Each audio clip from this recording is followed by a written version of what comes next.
I'm super excited to welcome onto the First Time Facilitator podcast, Jan Keck. Jan, thank you so much for joining us today. I'm super excited to be here. Yeah, like we have been connected on Instagram, YouTube, the flip chart. So we're finally having a real life conversation, which is amazing. And Jan, I know a bit about your story because I have been consuming some of your content. But for those of you who don't know who you are, can you please share a bit of your story with them? Sure. So I think with everyone's story, I feel like there's so many different journeys and so many different ways of even like starting to tell or answer that question. I feel like it's which direction do I want to go in? And I think that the part that I'm the most passionate about right now is helping people feel less alone. And that's kind of been my mission for the last few years. And especially in 2020, there's a lot more people that need to have the tools and need to have these experiences that help them feel more connected to each other, where we can't physically be present in a lot of cases, and we have to use technology, which I have this love-hate relationship with, which we can maybe go into in a little bit later. But we really have to kind of be more intentional on how can we use this technology to connect with each other, and how can we really be present with each other. Yeah, I find that really interesting as well, because you see a lot of the time on all these community boards when people are talking about the conversation is a lot about the tech, like which microphone, which video. I saw a really great there's a guy called Dave Jackson. He's a podcasting coach. He put this infographic up and he goes, spend $100 on your microphone and spend 100 hours thinking about your audience and what they need. And I think, oh, that sums up, I think, the whole virtual facilitation world as well. But just to build on your point of connection and loneliness, you're absolutely right. And there's a lot of ways to connect, yet we still feel alone. Why do you think that is? You know, we can connect in multiple ways, but we're still not feeling it. Still not feeling the love.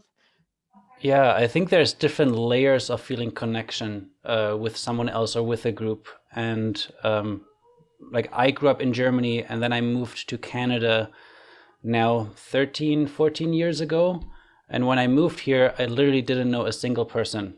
Actually, that's not true. I knew one person, an acquaintance, a exchange student who was from Canada and came to Germany, and we had some conversations, and I crashed on her couch for the first few days until I figured out my apartment situation.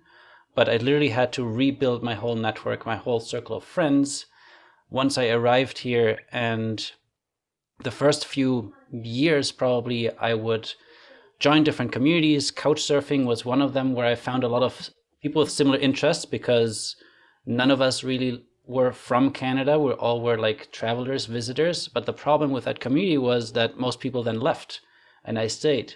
So the connections weren't necessarily there for the long term.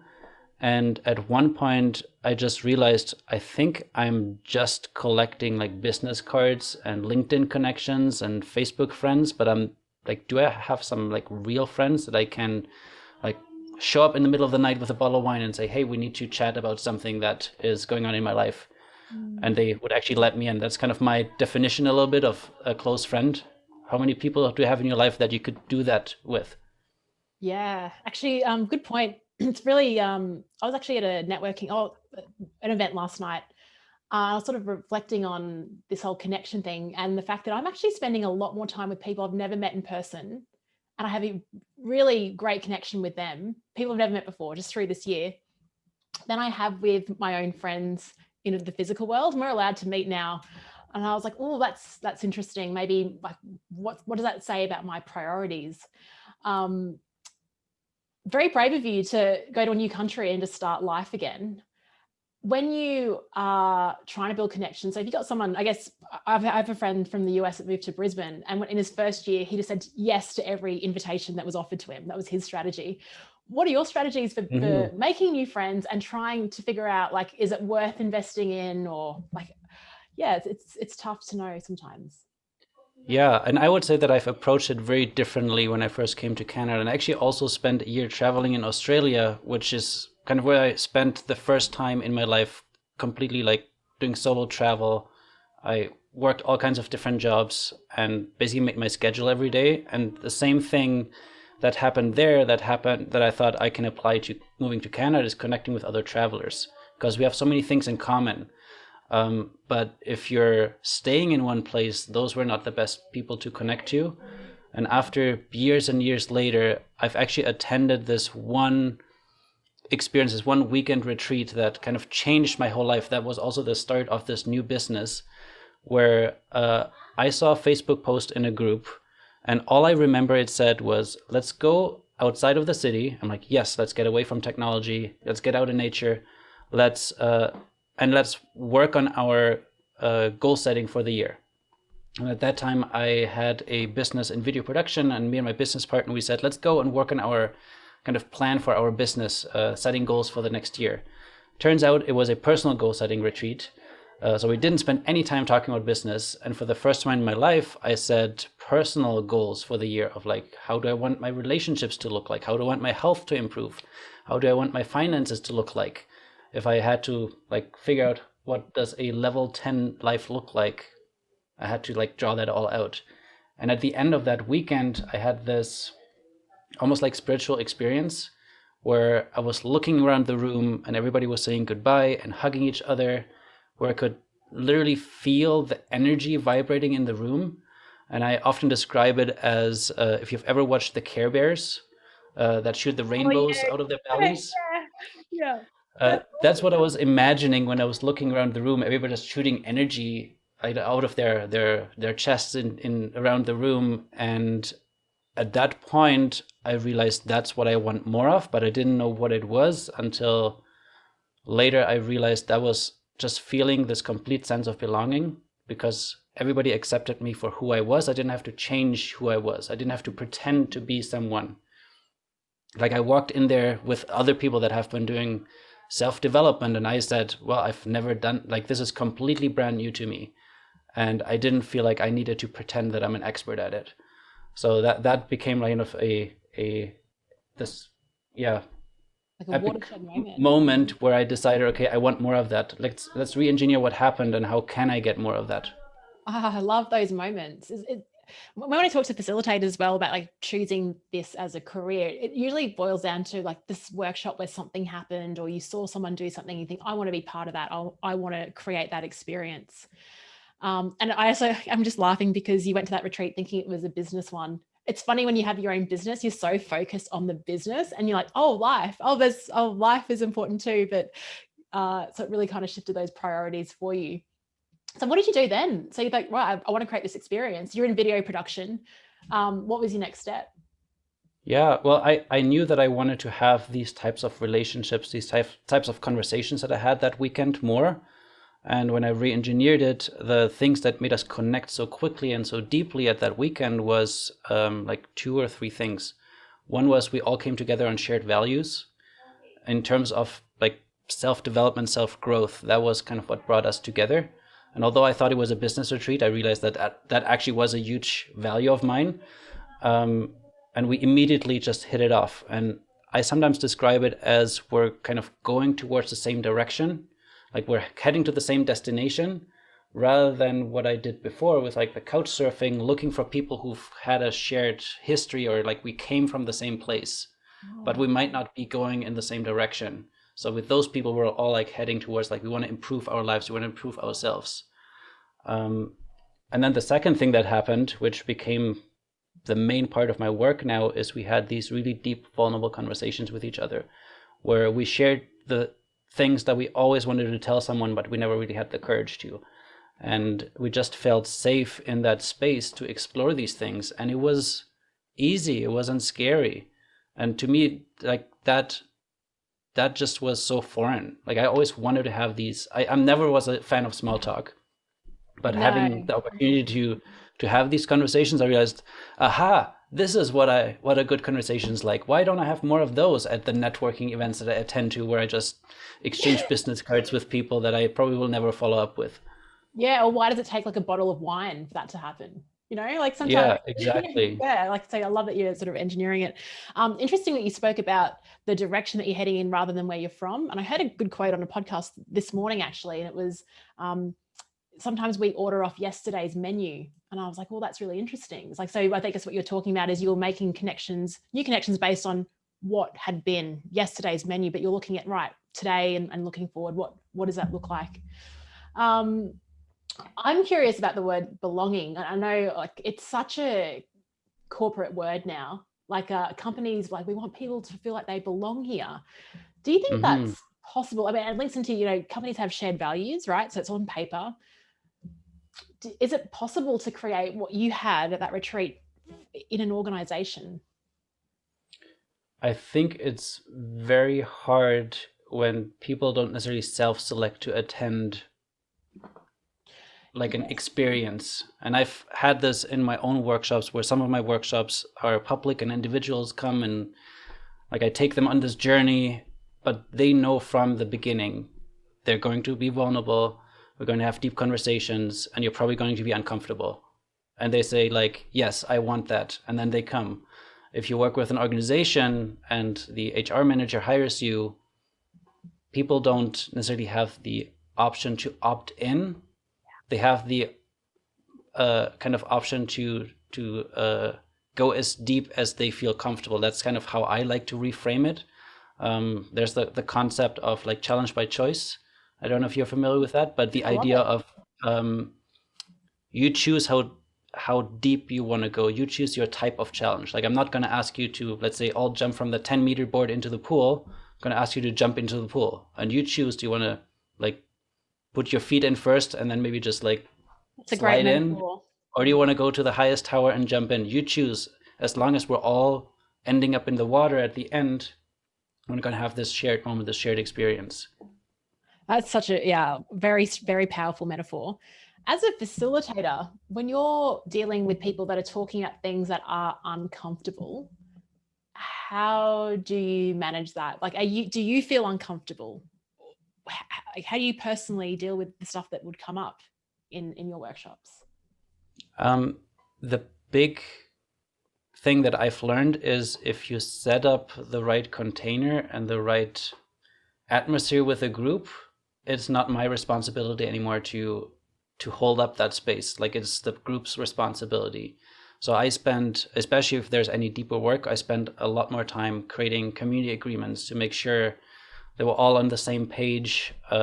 If there is more time, I would even ask people like, what do you need to feel supported to be vulnerable in this next hour or two?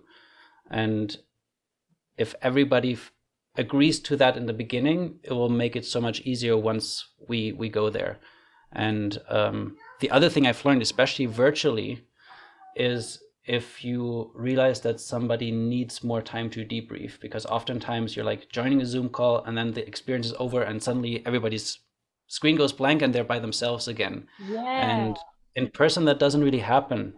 Like you're still like people, you're wrapping up your equipment, you're packing things up. People still might be chatting with you, chatting with each other, maybe grabbing a drink or dinner after with somebody that you've just met. But online, we're just like, no, the event is over and that's it.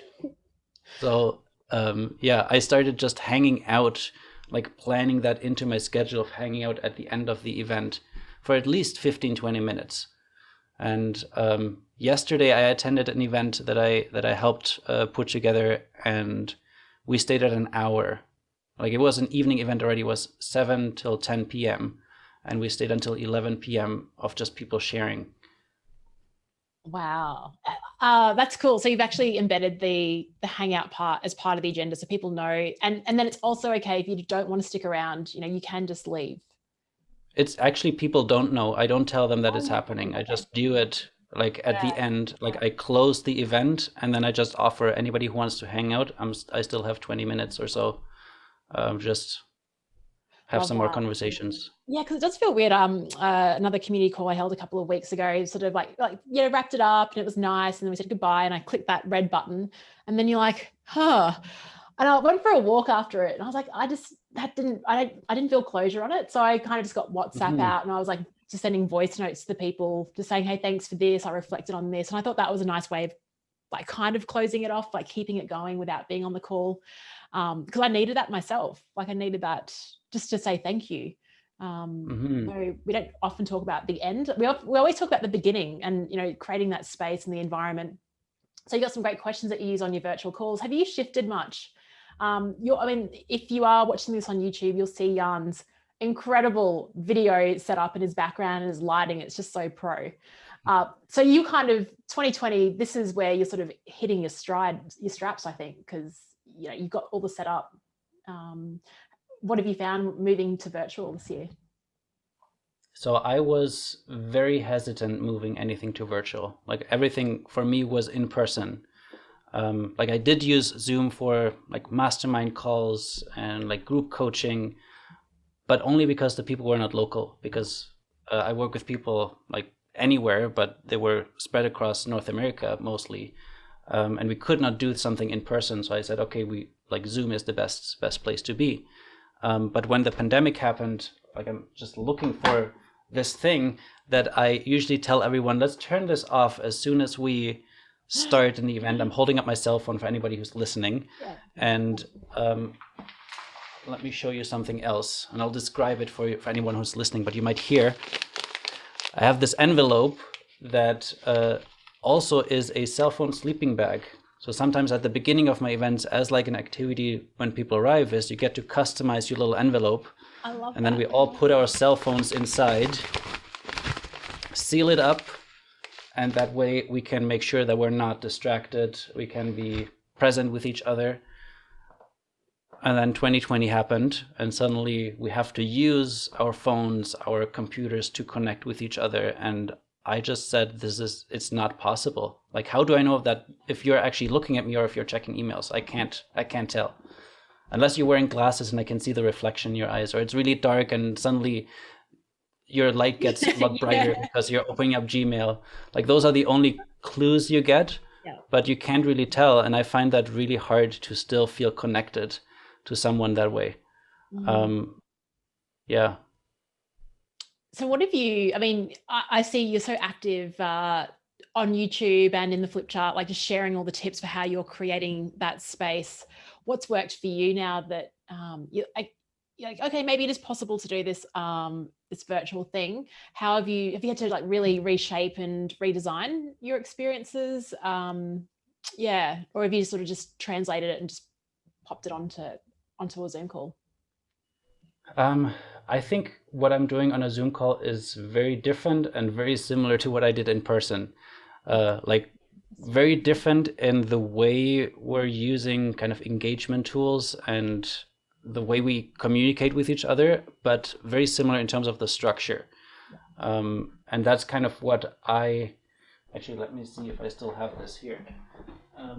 I'm sorry for all the people who are just listening. I'm like holding up lots of objects because that's actually, we'll talk about this later, but one of my favorite things to do in virtual calls is do things with objects, because that's what we can't do in person. Like we can't just like, hey, grab something that has holes in it, grab something that you can look through and hold it up in the camera. Like that's one of my favorite activities. Yeah. But I'm holding up a log because I have this metaphor, this campfire formula that I use when I'm building experiences. And the idea is that you can't hold up a lighter to a big log and expect it to catch fire.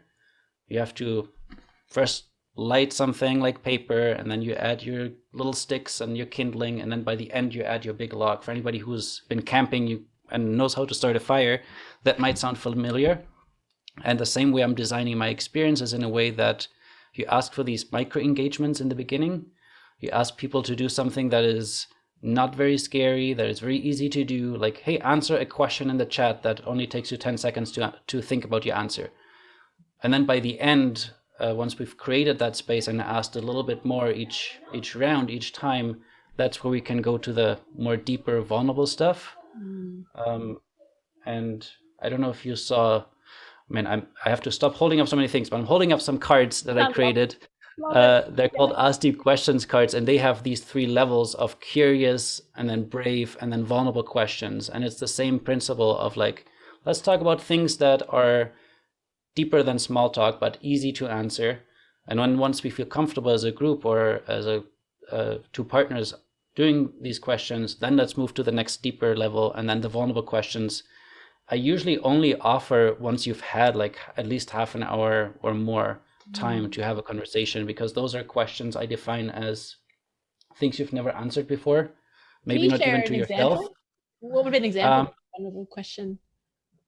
Which category would you like one? So let's go each vulnerable. one of them? Actually, go each one. Go each one. That'd be good. Yeah. So I picked up 3 random cards. Yeah. So I did not choose them before. The curious one is, what are you most grateful for in your life? Mm. So something that, like, not your usual small talk question, but you could probably find an answer pretty quickly. Yeah.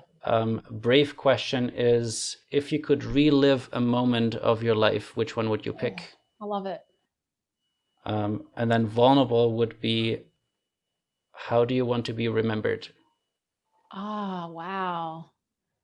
Yeah, I can absolutely understand the 3 different layers. And yeah, holding up the lighter to the big log would be, first conversation happening would be, hey, how do you want to be remembered? And most people would go like, I don't know how much I want to share with this person. This feels uncomfortable. But if you create this trust, this psychological safety through the first, let's say 20, 30 minutes, 45 minutes, depending on the size of the group and the dynamics, that's where you can go to places like that. Yeah. Oh, that's brilliant. And we'll put a link to all of that in the show notes as well, to your cards. Um, I'm curious that you mentioned a discussion point around scaling connections. And sometimes in our lives, like, where we might feel like we're tapped out. We've got like so many connections and we're not even like nurturing the ones that we need to. And so how do we, I'm curious about that term, scaling connections, like online and offline. I'm just curious, like, what did you mean by that term, and like, what are some strategies to sort of being able to handle um, the amount of connections and actually being a good reciprocator on those as well? Mm-hmm. Yeah, it's interesting how you kind of defined that term Yeah, very differently to what I was imagining when I wrote it. right. And I probably didn't give a lot of descriptions to it, but what I understood with scaling connections is more in the terms of, if you have a group that you're facilitating with and you want to make them feel connected with maybe like 3, 4 people, Yeah. it's easy to do. But what if you had like 50, 60, 100, 200, 300 people? How can you still make them feel connected to each other? And I I've experienced this many times, that if you join a Zoom call with like 100 other people and you're just like one small like thumbnail in like a few pages on Zoom, you feel very insignificant. You don't feel like you're heard or seen, especially if you can't unmute yourself. Maybe chat is not even enabled. The person's just broadcasting their message, kind of webinar style. You're not feeling connected. Even though there's other people there, you don't feel connected to them either. So when it comes to scaling connections, I'm thinking, okay, how can we do something that works for small groups, but also large groups? And the main tool that I use is breakout rooms, because in breakout rooms, we can have those small group discussions, and that's really what helps people feel connected to each other. And I found some really cool research on the bystander effect. Yeah, I The love that. term might not be familiar to everyone, but the study that they did is, if somebody faked a heart attack in a subway car, and if the subway car only has a few people in it, then they're more likely to jump in and help. If it's really crowded, like the more people are on the subway car, the less likely one person is jumping up and helping, because there's this distribution of responsibility. Like, if everybody's responsible, nobody feels responsible. And that's kind of what happens when you have a group of even like 20, 30 people on a Zoom call, and you ask a question and you just ask someone to share. Again, in person, you would just walk up to someone or make eye contact, so they know they're supposed to like share something. On Zoom, that doesn't really work. So oftentimes you just get silence and crickets. But if you put people in a breakout room with like 3 or 4 people, then that responsibility is much bigger for each person individually, so they're more likely to share something. And that's what I talk about when it comes to scaling connections. It really happens in those small groups, and the more you can give that small group very clear instructions, in terms of like facilitated conversations. Hey, here's your question. You all have each person has 2 minutes to answer. The person whose name comes first in the alphabet starts. Yeah. Like, there's no time wasted in chit chat and small talk. Right away, you're in your conversation. You're getting to the deep, meaningful stuff, and not the small talk. Yeah, I agree. And I always add, before you come back, like maybe nominate some person to be the spokesperson for your group, or I wonder what that magic number is, where it's like, you know, is it 7, where you got 7 people and you'll always get someone responding, like and then it goes to 8 and then no one responds. Like, I wonder what it is. Be curious to, maybe we should put a poll out and figure out what that is, because I think seven's a good number, and then anything above that, it's like, as you said, just crickets. And I've been on a call with like hundreds of people, and they put us into a breakout room, but with that many people as well, I didn't really like it was just, I didn't feel like I belonged in that. It was interesting, maybe because the people that I was broken into, we just didn't share the same, that what you talked about before, that same sort of direction of where we wanted to go. So that was an interesting experience as well. And I think when COVID hit, I was just signing up for every webinar in the world and just joining in just to see what was going on and how other people were running events. Let's talk about your video production, because I see a lot of, like, because of the virtual game and what you're doing with YouTube as well, is that you're teaching a lot of these skills on your channel. Everyone's saying it's like the key skill of the moment is video and being comfortable on it. How did you develop your confidence in front of a camera? By being in front of the camera, short answer. There you Because go. Yeah. I used to be the person who loves to be behind the camera. Like, even growing up, Yep. I would be the person who takes pictures of everyone, but whenever somebody points a camera at me, I would duck, I would like hide, I would cover my face. You couldn't catch me. So I was totally comfortable being the person taking the photo, but not the one, in the center of attention. And I think that that being center of attention was really the main challenge I had to overcome for myself, because I was so uncomfortable with even like speaking in front of people. It's challenging. And I think that there's a few things when I was growing up that got me over that. But the one thing that I might say was the most impactful was taking improv classes. And especially one activity that to this day makes me cringe and uncomfortable when even thinking about it, which is as a group, you're making up a song and each person sings one line. And singing is not my strength.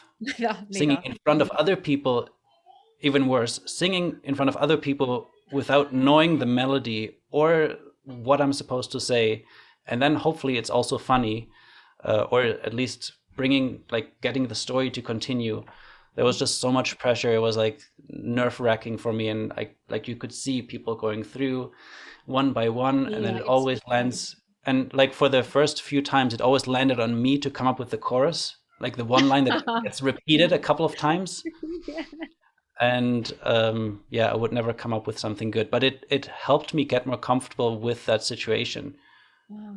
Just having to do it and having to do it over and over again. And then when it came to being on camera, it was that improvises mentality that I think helped me just not get away from perfectionism. I think that's really like the other issue that was there, of thinking, okay, it has to be perfect. I need to say my line perfectly. And the challenging thing is, if you record rather than doing it live, you will do like 20, 30, 40 takes until you get it right. And now I'm just doing it live, and I don't really care so much anymore about it being perfect. And that's just so liberating. It is. What you're talking about is very parallel to my experience being a first-time facilitator. Like, I would literally rehearse the way that I'd introduce a model, or rehearse how I'd introduce an activity when I was a first-time facilitator. And I love that there's absolutely an element in there about perfectionism and we often, we do shine the spotlight harder on ourselves than anyone else. And I definitely find for Virtually Possible, I had to do like a module. And right up front, I'm like, this is going to be a one-take wonder, and I'm not going to stop.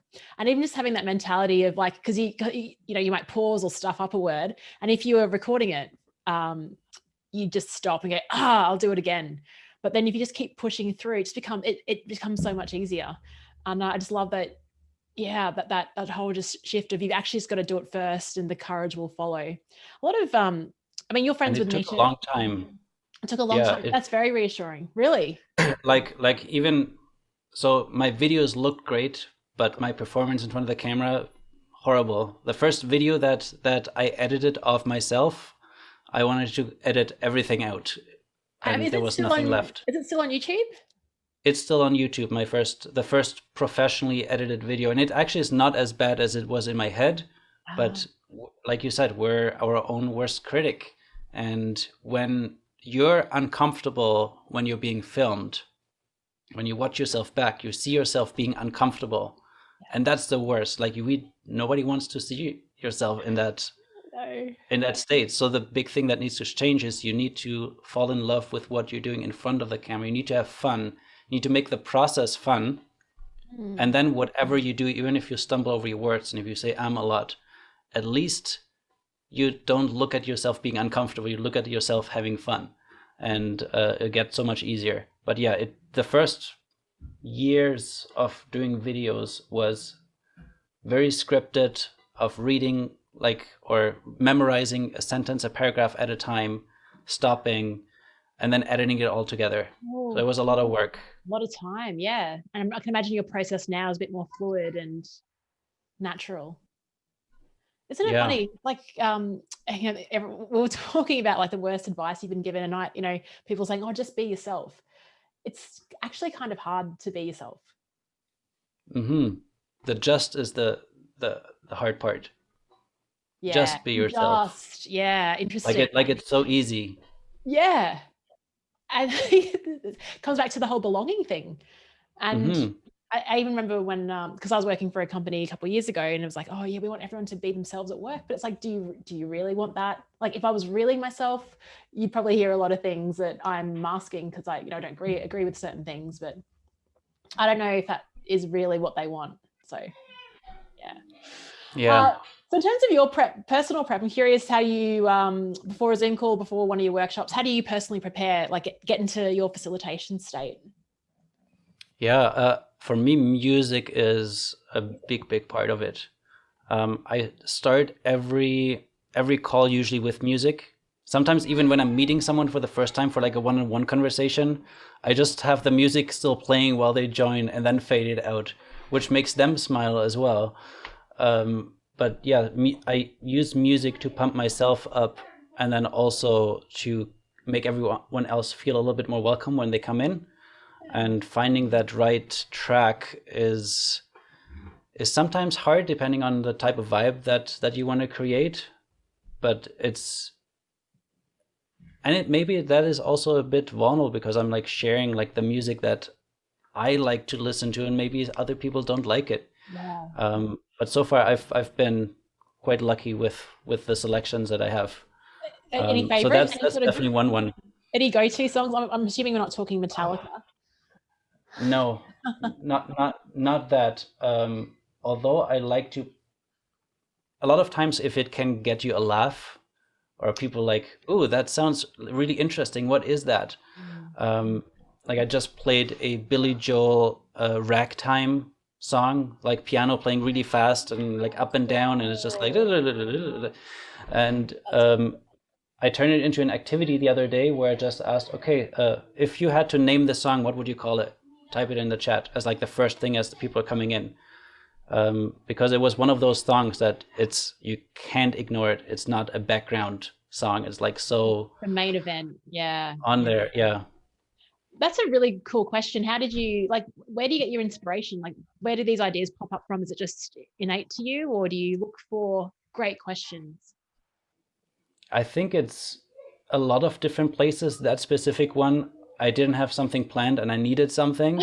And Yes. it just like in the moment, I'm like, somebody commented on the song. And then I said, well, what would you call it if you had to name it? See, that's Yeah. the But yeah, yeah, it's having fun with it, I think, is the yeah. big part. Like I have something where maybe it's a bit hindering at times, but I need to keep things fresh for myself. So even though that I've maybe run a workshop exactly the way it's perfect and it worked really well, I would change it up so it keeps it interesting for myself. And when I'm right now teaching a lot of facilitators how to create more engaging online experiences, I just tell them from the beginning, hey, every time I'm going to try something that I've never done before, and then we'll see if it works. And if it works, you can copy it. If it doesn't work, then you know that you shouldn't use it. Yeah. And both of us, or everybody takes so much away from it, of having that group of people where you can experiment and you don't have to worry if it fails.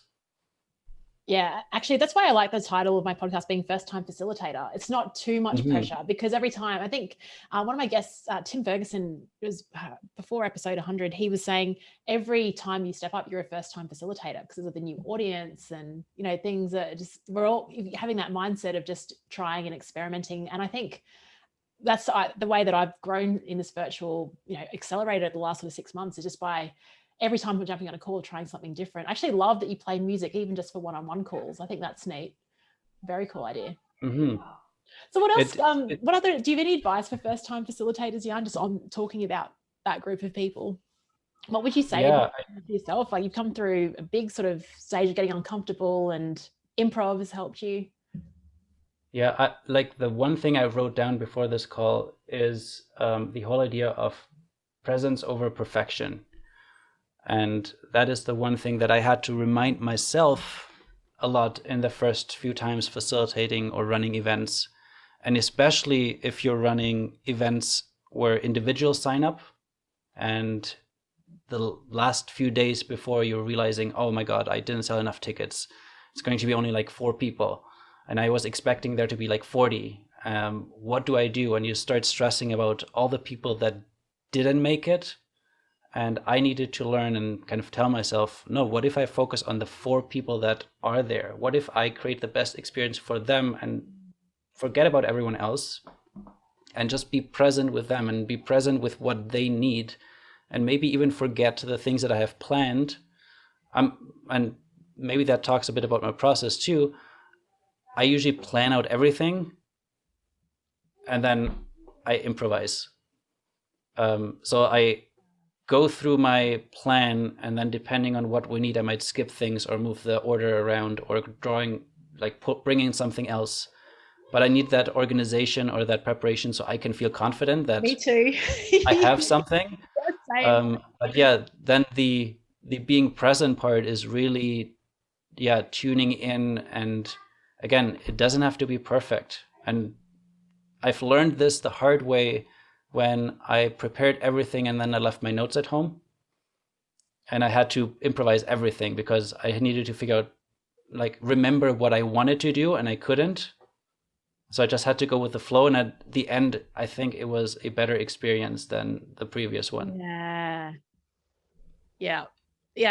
I've got the same process as you. It's like, I need to get a good night's sleep. I need to know that I've prepared for it. So, but then in the moment, absolutely go, you don't need this. Let's move on to something else. And, you're sensing the energy. So bringing in something in the moment. That's awesome. That's an awesome tip. Jan, if our listeners love to reach out to you and connect more, like we could definitely talk for longer, but you got so much awesome stuff on the interwebs. Where should we send people? The easiest place that also is the easiest to remember is askdeepquestions.com, because that will link to my cards directly, but also that's my personal website, and you can find all the other social media links from there. Like YouTube channel, Instagram, and Facebook is like the 3 places that I'm probably the most active. Awesome. askdeepquestions.com. It's a very compelling domain name. I love it. Thank you so much. Well, with my name being Jan, and if I told you jankeck.com, most people would not know how to pronounce it or how to spell it. So Ask Deep Questions is easier. Yeah, definitely. Easier to remember. Good little sort of launch pad for everything else. Be sure to connect with Jan, check out his stuff on YouTube. And if you are listening to the conversation, hop onto YouTube and just see the way that he's set up his gear. It looks really cool, the guitar in the background. It's an interesting background. The lighting's great. But it's also been awesome chatting to you. And as we spoke about, it's more of the design rather than the tech that matters. And thank you for sharing some great questions that you ask, how you create that safety, and the whole scaling connections piece. Thank you for clarifying that for me. We've all been that person on the 100-person call, so it's nice to hear your approach to that. It's been awesome chatting to you, Jan. Thank you. Yeah, thanks so much for having me. You're welcome.